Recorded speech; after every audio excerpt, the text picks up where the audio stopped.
ગાંધીનગરમાં વિદ્યુત નિરીક્ષણ કચેરીના ક્લાસ 1 ઓફિસર લાંચ કેસમાં પકડાયા છે। ક્લાસ 1 અધિકારી એબી ચૌધરીની એસીબીએ ધરપકડ કરી સોલાર પેનલની એનઓસી મામલે લાંચ માંગ્યાની ફરિયાદ થઈ હતી। ઘરમાંથી મોટી માત્રામાં રોકડ અને દાગીના પણ મળી આવ્યા છે।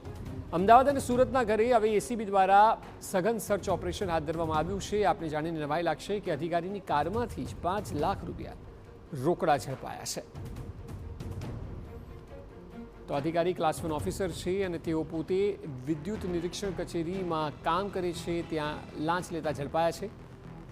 તેઓનું નામ એબી ચૌધરી છે, ક્લાસ 1 અધિકારી કે જેઓ લાંચ લેતા ઝડપાયા અને લાંચ માગી હતી સોલાર પેનલની એનઓસી મામલે।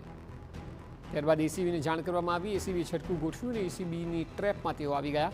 તેમની ઘરમાંથી પણ મોટી માત્રામાં રોકડ અને દાગીના મળ્યા છે। તેમના 2 નિવાસસ્થાન છે, એક અમદાવાદ અને સુરત। આ બંને જગ્યાએ હવે એસીબીએ સર્ચ ઓપરેશન હાથ ધર્યું છે। અધિકારીની કારમાંથી પણ 5 લાખ રૂપિયા રોકડા જપ્ત થયા છે।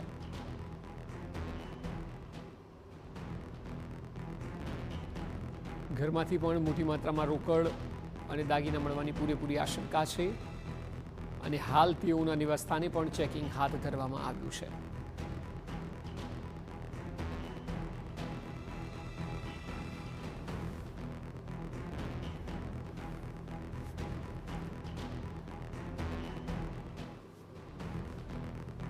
તો એસીબી દ્વારા હાલ તપાસનો ધમધમાટ તેજ કરવામાં આવ્યો છે। પોતે ક્લાસ 1 અધિકારી અને એ પણ વિદ્યુત નિરીક્ષણ કચેરી ગાંધીનગરમાં કામ કરે છે।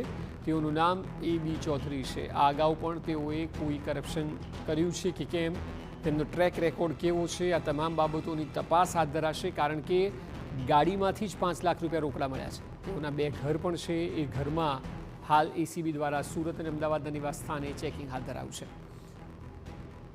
અને એ સિવાય ઘરમાંથી પણ મોટી માત્રામાં રોકડ મળી છે, દાગીના પણ મળી આવ્યા છે, કારમાંથી 5 લાખ રૂપિયા મળ્યા છે। આ તમામ બાબતોને લઈને હવે તપાસ સઘન હાથ ધરાશે।